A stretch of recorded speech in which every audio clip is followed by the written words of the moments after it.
Our next speaker, Marianne Manilov, comes to us from the Engage Network, where she's been a grassroots organizer and network weaver for many years. I should mention that Marianne is partly responsible for instigating this event, or at least helping us grow it into something a little bit larger than what we had originally thought we might do. I appreciate that. And Marianne's also been involved with the Occupy Wall Street movement building working group here in New York. Marianne, go ahead. Thanks, Mika. And I just want to say it's such an honor, really, to be on this panel with Clay Shirky, who I learned so much about network building from, and from you, who have a history about writing about movements, Mika, and Ori, who taught me so much, and also everyone else who's here. So I first came to the Occupy Wall Street Park, Zuccotti Park, after I had been doing some movement building in North Carolina. The Engage Network incubates and also builds networks with organizations. So we do that kind of work on the ground with a number of people. So if people have 1 million people on an email list and they want to do something beyond the email list and actually work on the ground, that's what we come in and help to build, these pathways and small circle networks. So I had been in North Carolina really for a good period of time, and there I was meeting veterans who had 60, 70% unemployment, communities really on the front lines of the economic disaster. It's something New York Attorney General Eric Schneiderman calls a man-made disaster. In North Carolina, I met a woman named Sherbia Jones, and she mostly wears gold all of the time. She's known for her line dancing, and she's a grandmother. And what's amazing about Serbia is that she is using her retirement money to keep her community afloat. She's literally taking kids and buying them school supplies and groceries, and she's really one of the economic sort of legs that's left in her community. And Serbia is also a movement builder. She's come to movement building trainings, and she's part of a network of people in North Carolina who are helping each other out, who are standing together. When I interviewed these community members, over and over and over again, they said one thing: we have to take care of each other because no one is coming for us. We are all that we have left to survive. No one's coming for us. So when I first visited Occupy Wall Street on that first day in Zuccotti Park, I met a woman named Amy Hamburger, who's here tonight. And she's part of the Occupy Wall Street kitchen. So Amy told me on that first day, she was like, this is, to me, is all about how we're taking care of each other, how we're about community. And Amy told me this story. And what she told me about is that one night she was in the medical area of Occupy, and there was not a lot of other medics there, was only one person there. And a man who was homeless came by. He had been cutting himself. He said, this is what I do when I get sad. This is how I release tension. So the medics started bandaging this man up, and Amy started rubbing his feet.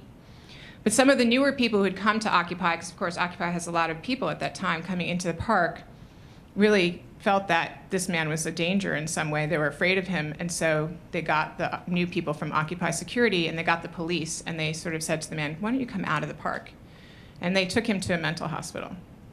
And he managed to work his way back to the park, but Amy was deeply upset by this, because she said to me, this man needed community care. He didn't need institutionalization. He needed us. This is what we are about. And I think that this is something, when I saw it, I remember sitting down on a park bench, and just after I heard that story from Amy and crying, and I thought, wow, this is what transformation really looks like. This is why this is a transformational movement. Just like the Black church was in the Deep South, people taking care of each other, really knowing birth, death, every moment of each other's life. And Occupy is transformative in that it aims at a time when so many are being left out and left behind to leave no one behind. And as utopian and imperfect as that has been, and the idea and practice of it in the parks, it's a key part of this network-led democracy movement. So the network-led democracy movement, in my mind, has 3 important traits. The first is what I've just shared. It's a transformational process. It's where the community becomes an example of what is possible. Communities and movements are becoming networks of care. In a society where every single transaction is monetized, where you can buy and sell anything, these new networks are building the pathway of where we need to go, of what it looks like. The second is that these new network-led democracy movements start at a community level. Like Twitter, network democracy starts with an individual and spreads across the network, nationalizing as different hubs take on the same issue. Building a national effort from communities joining together rather than an organization launching a national campaign. And the third is that they are starfish. They can't be shut down. They replicate and spread when faced with extinction. In network democracy, the Occupy Wall Street movement, with just a couple hundred people left, really facing the cold of winter, were taken out of the park. And several days later, 30,000 people marched across the Brooklyn Bridge. In the same way, in Oakland, we had a situation where there was a military person who was shot and put in the hospital, and there were tear gassed of people who were young people and just incredible police brutality. And within a short period of time, the Oakland port was shut down. Anytime you try and squelch these kinds of efforts through communication, through Twitter, through Facebook, through everyone talking, they multiply. So one more story. Catherine Lennon is a grandmother that I met in Rochester, New York. On March 28th of this year, 2011, she was evicted from the home that she had lived in with her husband. And it was a home that had seen family holidays. She actually poured the concrete on the front steps. She was the first homeowner in her family. Her husband died in that home in 2008. And when he died, the bank refused to renegotiate with her. Kathy's story isn't really remarkable in some ways. 3 million people, 8,000 of them today, are going to face that knock on the door. But it was history-making because she refused to go quietly. She actually stood outside with, in the face of 15 police cars with her neighbors. One of them was still in their pajamas and said, "No, we won't go," and they were all arrested. And she joined with a group, that's a starfish group, called Take Back the Land, of little groups around the country who are helping people do this kind of eviction defense. And they managed to put her back in her home, which is where she still is. And Bank of America, which received a $90 billion bailout, and Stephen J. Baum law firm, which is a robo-signing group that's under investigation, came up against this grandmother. And as it turns out, last week, they had to back down.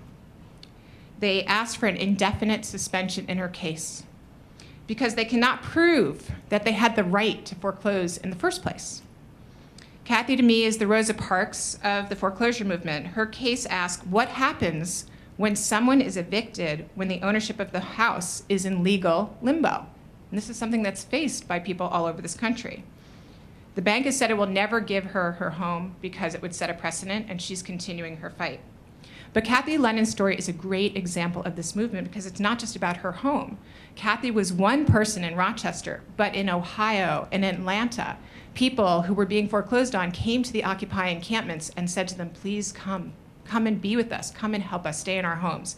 And Occupy people had gone and literally set up tents on people's homes. So as that began to build from the ground up, the Occupy movement began to see it. And on December 6th, they launched a national effort called Occupy Our Homes, where people in 19 cities moved from the parks to people's neighborhoods and decided to stand up with those who were most impacted. And Becca, who's on this panel tonight, I know she didn't sleep for like 4 days planning that. But the reality is that it's a great example of this new network-led democracy. Because when groups join together and really start to see each other and reflect, then that's true movement. It's not a campaign going outward, it's something coming up, and it can be felt. Network-led democracy is about this grandmother in Ohio who's using her retirement savings, and it's about the prayer and faith of that network who sits on a porch and literally prays together for what to do next. It's about the moms group in West Oakland that held story time in one of these foreclosed homes. And it's about the communities around the country who are building alternative currency. Network democracy is these small groups of people who are coming together and they're re-knitting the fabric of our abandoned communities by standing together. In a time of economic collapse, when no one is coming for us, network-led democracy is transformational. It's a transformational movement because it means we're coming for each other.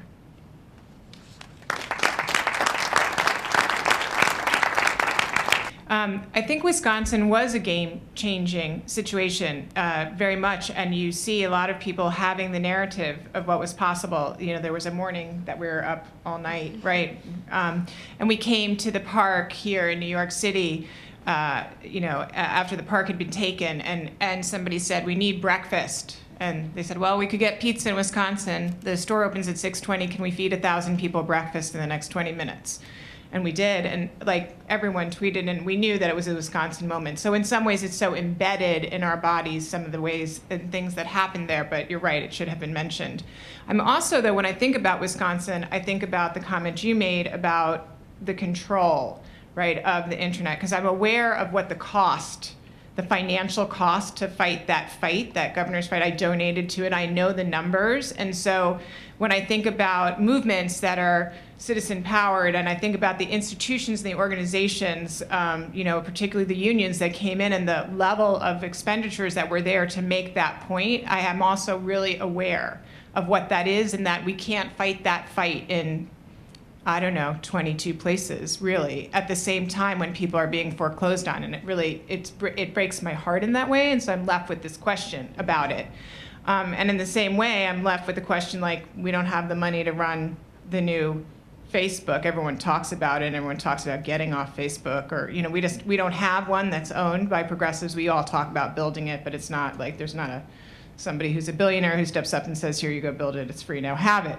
So I'm constantly aware of these, I think, places that we're trying to both build and take victories that are within larger systems that actually we're not controlling, or that cost levels of money that we don't have access to, and that the little stories I was telling about community, those people in North Carolina who came together and now they're holding their elected official accountable, or they're asking for jobs out of the DNC. They're doing small things, but it's still remaining within their control. And that thing that we're looking at is, how do we scale that power and take it on? And I think there are some real challenges within it that we don't have any answers to right now. So I want to speak both risk and hope. So the risk of Occupy, Deanna Zant tweeted, there was an enormous amount of violence against women and a lack of people of color's voices within what was built in Zuccotti Park. And what we know is that anytime a network comes together, that it will reflect where it was born out of. And there was a lot of discussion about that, about people coming and saying, in the park, we're creating the 1% whose voices are being heard here. And we don't have real answers to that. But the hope for me actually lies in the question you asked, which is, what's the link between activism and democracy? And I have to look back to etymology about what does the word democracy actually mean, and it really means common people, district, rule, and strength when you break it down in the Latin and the French. And I think we forget that what the evangelical churches know, which is that you need to meet people where they are and take them through a developmental stage of engagement, right? And so when I look at the anti-slavery movement that took on the largest economy in Britain and won, it was made up of small circles of trust, of people who knew each other with shared values. They were Quakers. Those living room meetings got them prepared to do something that was distinctly different. And from that space, they were able to do a systemic shift. So I think that the link between trust and activism and shared values and that developmental model is one that we don't often think about and see. We think people are just going to all of a sudden show up in democracy and participate in a particular way. But we have to walk through that in our social change networks so that when people get to a particular space, our ability to break through in these other systems is inherent in our circles and in who we are.